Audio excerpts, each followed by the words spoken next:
CSGO continues this weekend for a two-day event, Tours France. 8 teams will be competing for their share of the $100,000 prize pool, with the winning team taking home a cool $50,000. Here now to break down the tournament with a look at the groups and day one bets is CSGO betting pro Adam Boothe. Adam, thank you for being here live. Yes, very excited. Yeah, it's a short 2-day tournament, very sweet, but a lot of 8 hungry teams competing, so it should be very exciting. Very exciting indeed. Now, last year saw 4 of the top 10 teams competing, but this year, due to the time of the SL Pro League, only 1 of the top 10 teams will be attending, which is Gambit. What does that mean to the competition and futures betting? Well, it means that the field's wide open, simply because top teams had to turn down their offers for the tournament. Other teams that didn't qualify were then invited, and just because they're lower quality teams doesn't mean it won't be good Counter-Strike, and that the underdogs are not as big of underdogs as they might have been.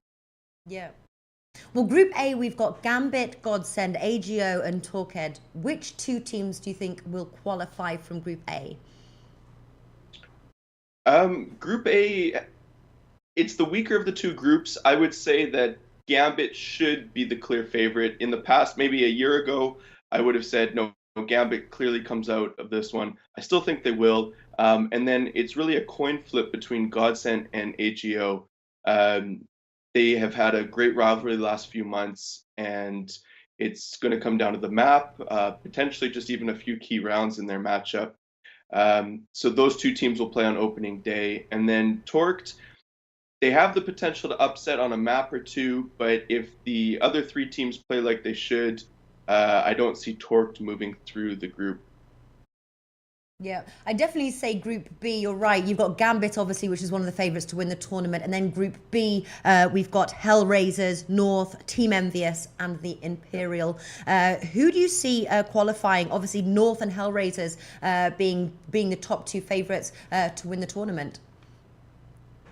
Yeah, North and Hellraisers are both previous top 10 teams. They should, unless they completely choke or have not prepared well or aren't taking it seriously on the day, that's the only way I can't see them moving on. Envious and Imperial well, Envious has been in poor form recently. They should, in past iterations, I would have said Envious is the team that's going to come out of Group B. Not at the moment. They still have a chance, but it's not based on anything I've seen recently. And Imperial, good balanced roster. They've got a talent called Esperanto. He has the ability to, drop 30 kills on a map and carry his team. But again, North and Hellraisers are very strong rosters. They have good tactics, great oppers, and with the way the format of the tournament's set up, if one of them comes top of the group, the other second, they'll be on opposite sides of the playoff bracket. And so we could see them both proceed to the final, which would be really good for our futures bet. Yeah, yeah. Well, we'll get to that in a minute. Just going to take a look at the winners. Obviously, we've got Hellraiser, North, Gambit, and Godsend, which is really the top 4, ranging 4.5 there for Hellraisers, North, and Gambit, and then Godsend coming in at a higher 5.0 there. Gambit have a reputation for struggling with lesser teams. I'm guessing that Gambit is probably not going to be the team that you'll bet on. No, again, Gambit could win the whole tournament if they are hot and they have the team chemistry, but we've seen them recently change their in-game leader from different guys on the team, and they just have a tendency to underperform when you expect them to perform, and then upset when you think they're not going to show up. So I guess in that sense, they could. They have the talent on the roster to beat a Hellraiser or a North, but again, they haven't shown it recently. They've had one good tournament this year in 2018, but otherwise, I've been a bit disappointed in them.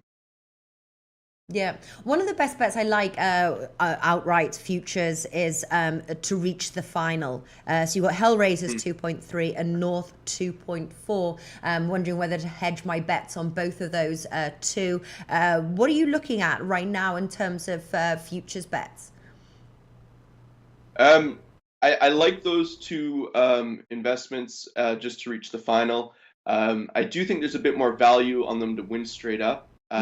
But again, if I'm certain one of them will reach the final. So if you feel more comfortable just laying the more conservative market, but no, I my two futures bets for the tournament are going to be Hellraisers and North to win outright. Doing the research and just looking at the form of the other teams coming in, I think those are your strongest wagers, and especially the way that they don't have to play each other until the final, because those are the two teams that I could see eliminating the other one. But I can see North and Hellraisers being stronger than the field that they play against in the semifinals. So I'm going to stick with the outright win on those two rosters. Yeah. Looking as well, I see there's other sort of futures that you can place a bet on. For example, a map with the highest T side. Are you looking at anything else other than the win market, team to win?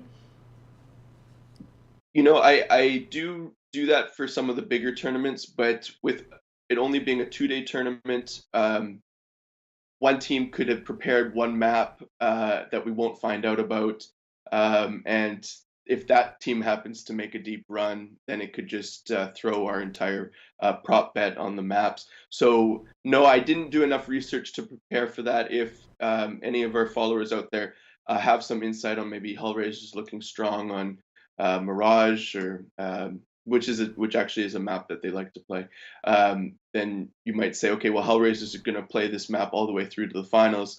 I think we'll see a lot of T-side rounds from them on Mirage.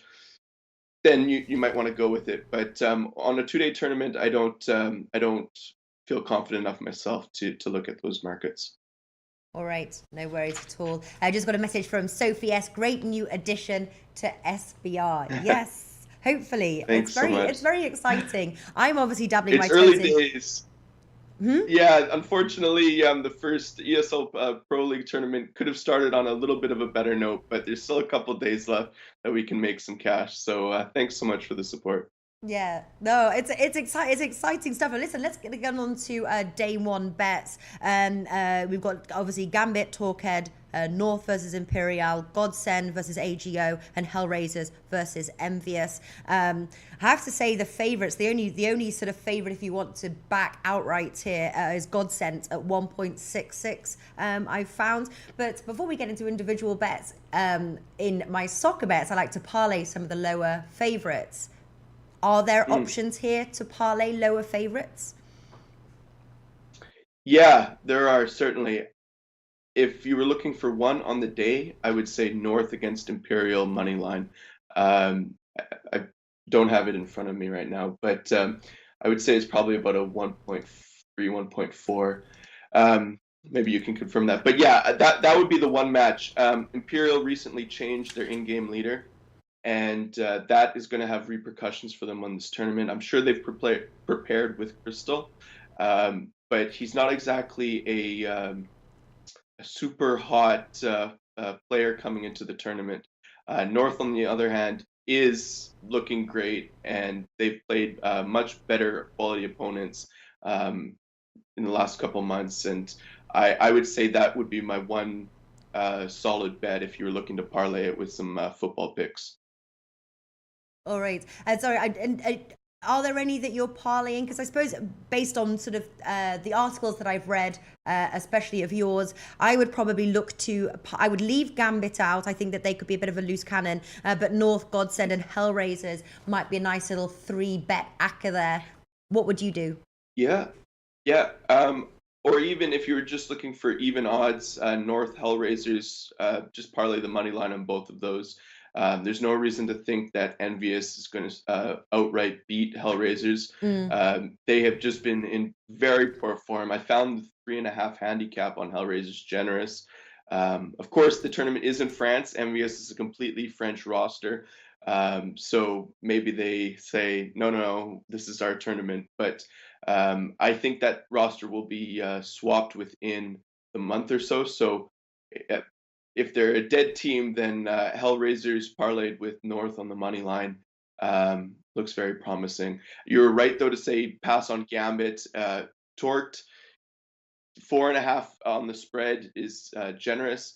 And when you get up around the double digit rounds, 10, 11, 12 rounds, one key round can break the momentum, and Torque could straight upset Gambit, especially the way the Gambit have looked recently. So I think you're right to stay away from Gambit. As for Godsend and AGO, I like Godsend's form. And as I said in the article, AGO can be very inconsistent.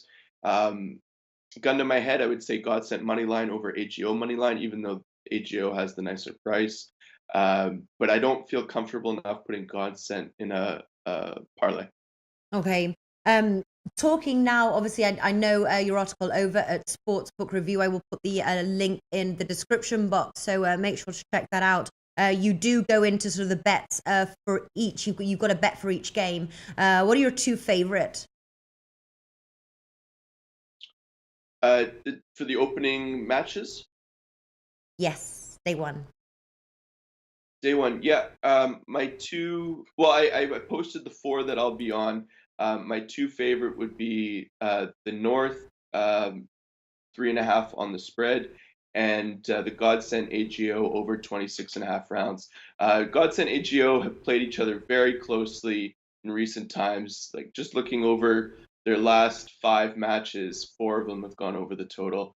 So with Godsend winning 2 of them and Godsend winning 3 of them and AGO winning 2. So I would say the over 26.5 will be a great bet. And North, I already explained at the 3.5 spread would be my other best bet of the day. All right, perfect stuff. And day 2 bets, are you going to be posting those on your Twitter? Well, after the first round of matches, it goes to elimination matches. So there will be the group stage concludes later on in the afternoon tomorrow. So follow me on Twitter to get the updated bets through the group stage, and then I will also be posting my predictions for the playoff stage on Sunday morning. Perfect, and it's Lock E QWERTY, LOCKE. QWERTY, like the keyboard. That was Adam Boothe, and amazing again to have you back on the show. We will be continuing our coverage of esports betting. It is a new feather in SBR's cap, and it's very exciting. So join us next week for more esports betting videos. Plus, do check sportsbookreview.com. We've got articles up there already, and oddsmarket.com. But once again, Adam, thank you very much for joining us today. Yeah. Thanks, you guys. See you later.